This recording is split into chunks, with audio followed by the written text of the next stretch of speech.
Hello, everybody, and welcome back to Money Vikings. Thanks for joining me. I wanted to do an interesting one. I'd like to talk about Caleb Hammer, very popular YouTuber and very interesting. It's like watching a slow moving car wreck or dumpster fire, but basically, he has people on that their personal finances and their relationship with money is a complete disaster, and frankly, it's ruining their lives. So it's actually quite sad. So, what I'd like to cover are the top three things that I see as a theme that I think these people could use that we can all learn from, even if we're not as bad with money as them. I think sometimes having these overarching concepts in mind will help us just stay on the path to properly managing finances and investing. So I'm going to start by playing a couple of these things, and this guy's great. I mean, it's really awesome. And let me play a couple of these here. It's a 2021 Ford Mach-E GT. It's an electric SUV. Yeah, that's what I thought it was. It's actually my second one. Dude, you're 20. What? I've made some pretty big financial mistakes. I'm a credit card person. I had a fully paid off one before. But So I won't play it for that long, but he's got a $64,000 car loan, and you can watch the whole thing. He doesn't make enough to justify that. It takes a lot of money. Takes making a lot of money to justify that kind of car loan. Somebody better be making like $300,000 a year if they're gonna have a $64,000 car loan. Pretty crazy. So, that's one, of course, and I'm sure you guys have seen some of these. You know you can't afford to go out, right? You know you can't afford to buy any designer clothes. You know you cannot afford to go to anything but great clubs. You know you cannot afford to go out to eat at all, right? To be very clear, not a single time. So she's obviously in La La Land, but I'm not saying this to make fun of her. So, he's right. And it's like the first time she's been hit with reality. And it's like, yeah, you can't, and so that gets to my first theme that I see with a lot of these people. So they've been brainwashed in a lot of ways. I think consumer culture, I think advertising, not to say it's not their fault, definitely their fault, but we have in this country a lack of financial education. Okay, we have the perfect brew for these people. Okay, with perfect environment to feed off of their insecurities, to feed off of their lack of knowledge, to feed off of their ignorance, and to play to their weaknesses. Okay, and then they've succumbed to them. Okay, they've not hit a point where they need to realize reality and face it and address it. Okay. But this is an example. She needs to, this is my number one thing with some of these people. They need to really live in poverty. They need to see how it feels. They are avoiding the feelings of poverty and of not having. And for those of us that have had hard times financially and have had times where we've struggled or not had a lot of money, there's two paths. There's a dark side and a light. There's the path of falling into a hole, and it's like Star Wars, right? Okay, there's two different paths here, and these people have gone down the wrong path. Okay, they've gone down the path of instant gratification, throw it on a credit card, don't face reality. But the right path when a person's in poverty is to face it and to work on getting themselves out of it somehow. Okay, and a lot of us have faced, I haven't faced poverty, but I've faced having a very low income in a very high priced area and starting out with not very many assets, none. And I knew you had to keep your rent down. You got to keep your costs down. Yeah, it's the cheaper food. It's the cheaper rent. It's not going on a bunch of trips that you just want to go on. It's not having the best clothes. You just can't have all these things. You got to tell yourself that and face that, and then save every single paycheck more and more, and then try to network, increase your skills, get a better job, side hustle, make more money, all those types of things. But you got to put your mind to it. So that's that one. Okay, we saw this guy. Let's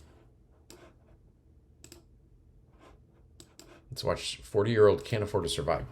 Do we need to be crafting? Paycheck to paycheck? And Chick-fil-A, $35. And McDonald's, and Afterpay. Netflix, and transferring out Peacock is for Peacock and Sally Beauty and Dairy Queen. Again, another page. Look how many green lines. So what he's doing here is, and this is a great exercise, he's going through their credit card bank statements and actually looking. We get so caught up in the moment of just spending the money on a daily basis, and it's death by 1,000 cuts. We talk about it a lot at Money Vikings. You get death by 1,000 cuts in so many areas. So there's another person that has to face it and actually feel what it's like to not have the money to do all these just extra things she wants to do every day. So it gets to my number 2 thing that I would say to these people as well. They need to automate something. They have got to take the human out of the problem. The human is part of the problem. Our brains are not wired to properly think about long-term goals, about money. Our brains are wired to survive in the moment, okay? It's that instant gratification of, we were hunters and gatherers, evolved Neanderthals, okay? It was the instant gratification of the hunt, of the kill in a small tribe, all that kind of stuff, so that we could survive another day, another week, right?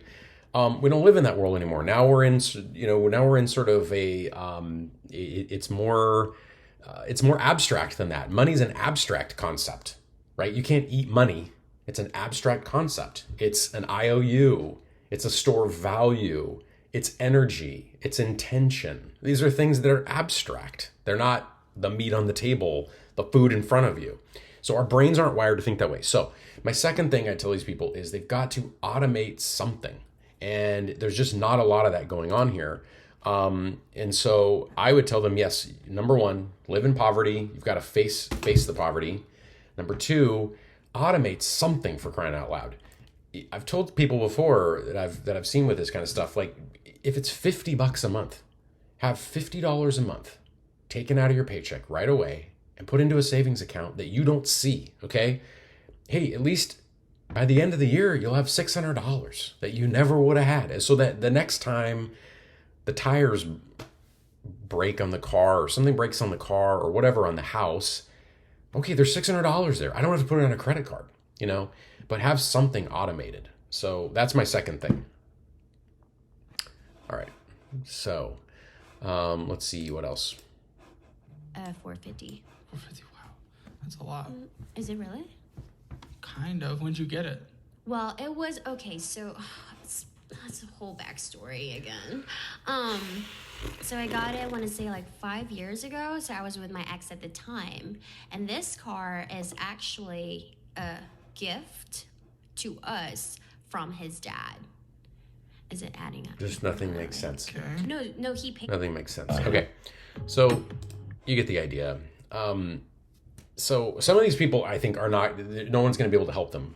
They've got to either, they're going to help themselves or they're going to muddle through life. They're not going to build any kind of wealth. They're not going to save a dime. It's going to be this constant, weird situation. But that goes to my third thing, and that was an example of it. These people have got to look reality in the eye. They need to look at I've heard some of them, they don't even open their mail. They don't look at their bank statements. You got to open all that stuff up, okay? They got to open it up and start writing things down. Writing down plans to get out of it, writing down notes and inspirational quotes to put on their wall to say, today is the day I'm going to make one small change. I'm going to put myself right in, I'm going to push myself into a different momentum, into a different trajectory, just a little bit if I can, all right? But yeah, some of these people need drastic help. So that's my third one. So number 1, they need to live in poverty a little bit and feel it. They need to automate something, and they got to look reality in the eye. And I've got a bonus one for a lot of us, and we get so blinded by the world of abundance that we live in. We have these, we got the smartphones here that we just click buttons all day long, and stuff is just zooming around, delivered at our door. It's so easy. Swipe, swipe, swipe, swipe. Everything is quick swipe. We got to look around the world and view how many people live and the reality of how they live, okay?